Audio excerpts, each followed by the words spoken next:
Olá a todos, eu sou Leonardo, bolsista do Clube da Química 2021, do IFSC Florianópolis. Meu orientador é o professor Éder da Silva Sá, e hoje eu vou falar um pouco sobre as reações orgânicas e resolver 2 exercícios sobre esse assunto. Bom, quanto às reações orgânicas, essas reações vão ocorrer entre os compostos orgânicos, resultando em um ou mais compostos. Dessa forma, foi feito um levantamento e foi percebido que os 3 tipos de reações orgânicas que mais caem tanto em questões vestibulares quanto em questões de Olimpíadas são as reações de adição, substituição e eliminação. Existem outras, porém esses 3 tipos são os que a gente vai focar hoje. Quanto à reação de adição, essa reação ocorre quando houver a quebra da ligação π em um composto, ou abertura de cadeia após a reação com outro reagente. Dessa forma, os principais tipos são as reações de adição de hidrogenação, halogenação, hidrohalogenação e hidratação. Ao final, então, vai ser formado apenas um produto.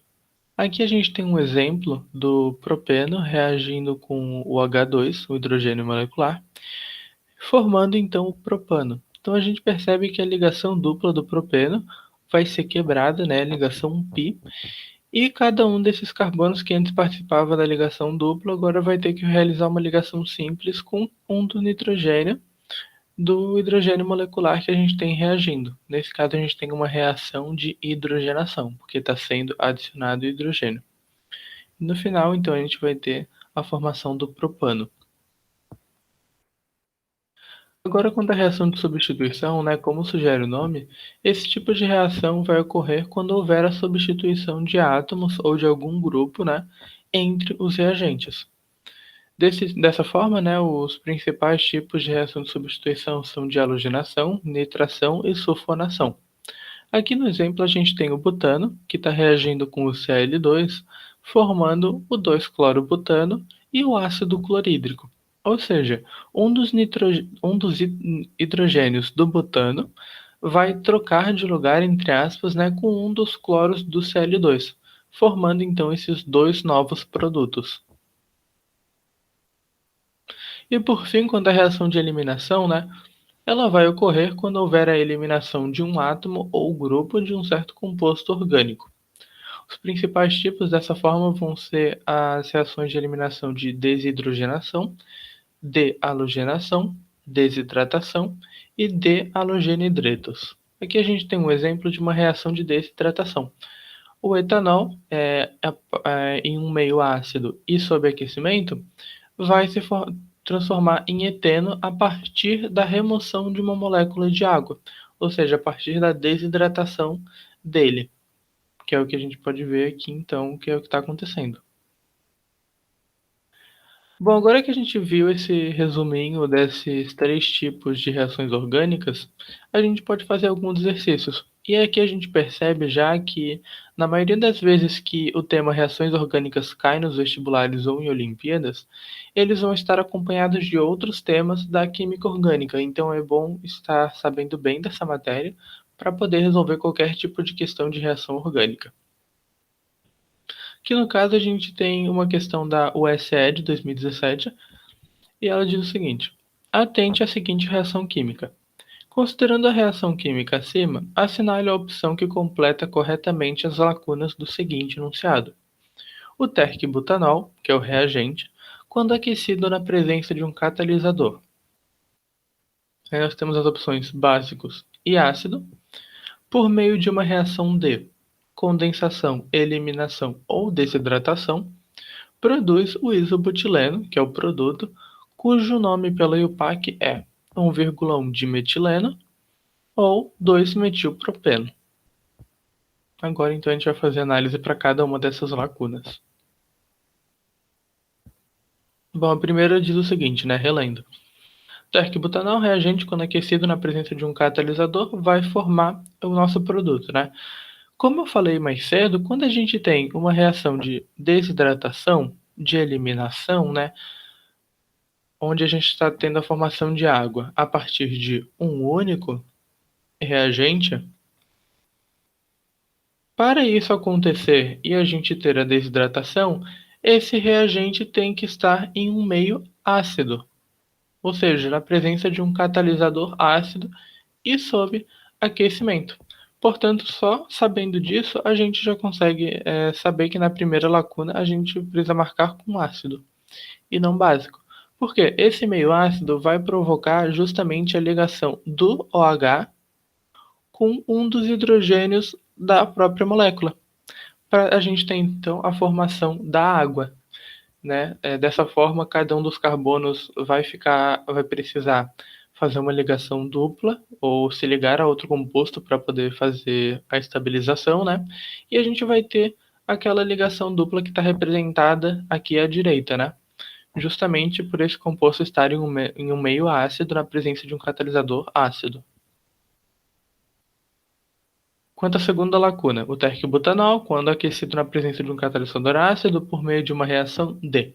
Bom, como eu adiantei anteriormente, né, a gente está tendo uma reação de eliminação, porque a partir de um único reagente, a gente está tendo aqui a remoção da água. A gente está tendo um álcool sendo transformado em um alceno, né? Então, a gente tem, como eu falei, uma reação de eliminação de forma mais geral, né? E de forma mais específica, uma desidratação.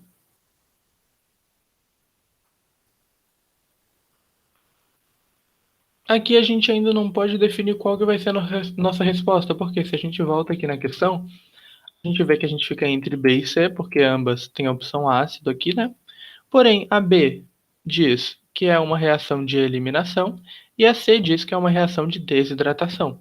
Então, ambas estão corretas até esse ponto, porém a B está tratando de uma forma mais geral, né, eliminação, e a C de forma mais específica, desidratação.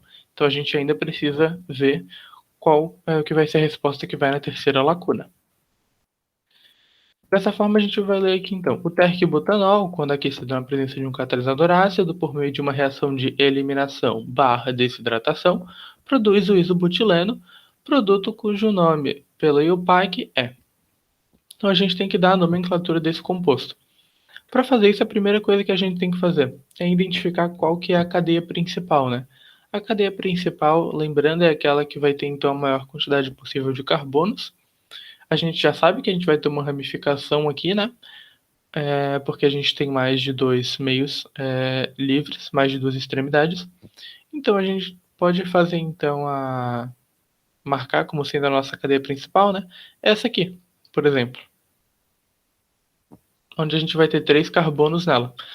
Dessa forma, a gente pode fazer a enumeração dos carbonos, lembrando que como a gente tem uma insaturação, a gente tem que dar prioridade a ela e começar a fazer a enumeração pelo carbono que está mais próximo. Então aqui, carbono 1, carbono 2 e carbono 3. De tal forma que no carbono 2, então a gente vai ter uma ramificação metil. Apenas um carbono aqui ligado a outros 3 hidrogênios. Sabendo disso, então a gente já pode fazer a nomenclatura desse composto. A gente já pode dar essa nomenclatura. Ela vai ser 2-metil, começando pela ramificação. Agora a gente faz a identificação da quantidade de carbonos na cadeia principal, nesse caso são 3. E para 3 carbonos a gente usa prop, lembrando para um carbono met, para 2 et, para 3 prop, 2-metil prop. Aí agora a gente faz a identificação da ligação dupla. Nesse caso, como a gente só tem 3 carbonos na cadeia principal, a gente não precisa fazer a identificação da ligação dupla.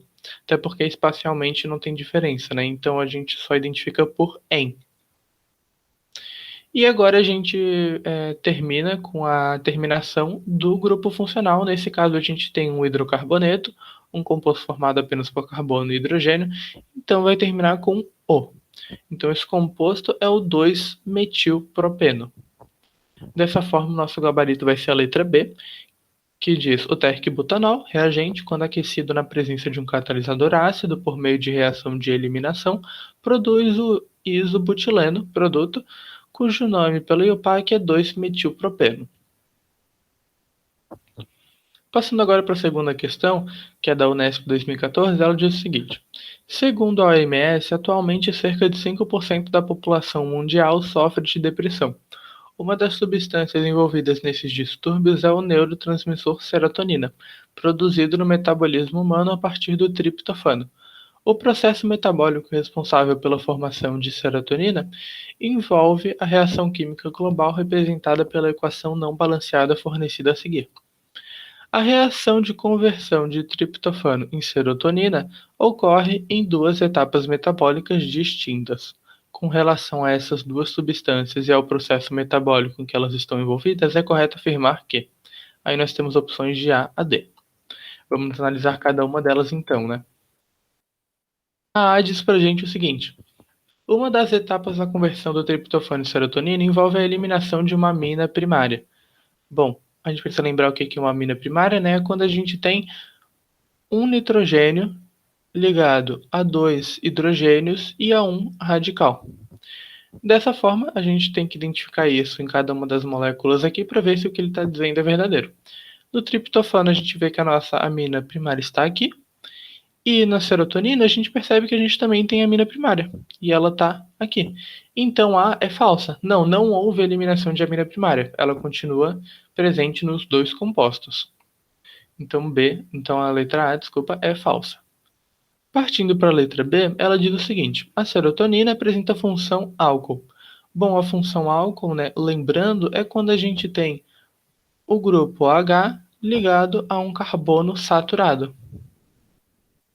Quando a gente olha para a serotonina, né, que é quem ele está se referindo, a gente vê que tem o grupo OH, porém ele está ligado diretamente a um anel aromático. Então a gente não tem a função álcool, a gente tem a função fenol. Portanto, B também é falsa. Quanto à alternativa C, uma das etapas da conversão do triptofano em serotonina envolve a eliminação de um grupo carboxílico. O grupo carboxílico é aquele definido, né, pelo carbono que faz uma ligação dupla com oxigênio e uma ligação simples com o grupo H. Se a gente olha para o triptofano, a gente consegue identificar rapidamente, né, esse grupo. E quando a gente olha para a serotonina, a gente vê que ele realmente não está presente, ou seja, ele foi eliminado. Houve uma reação de eliminação, né? Então C realmente está verdadeiro e esse é o nosso gabarito. Porém, a gente pode verificar a letra D antes de marcar, né? A letra D diz para a gente o seguinte: apenas a serotonina apresenta anel aromático. Bom, da serotonina a gente vê o anel aromático aqui, que foi mencionado mais cedo, né? E quando a gente olha para o triptofano, a gente percebe que esse anel aromático também está aqui. Então, é falso. Ambos apresentam anel aromático. Dessa forma, né, o nosso gabarito realmente vai ser a letra C. Uma das etapas da conversão do triptofano em serotonina envolve a eliminação de um grupo carboxílico. Bom, dessa forma a gente encerra a revisão de hoje. Muito obrigado pela atenção e até uma próxima.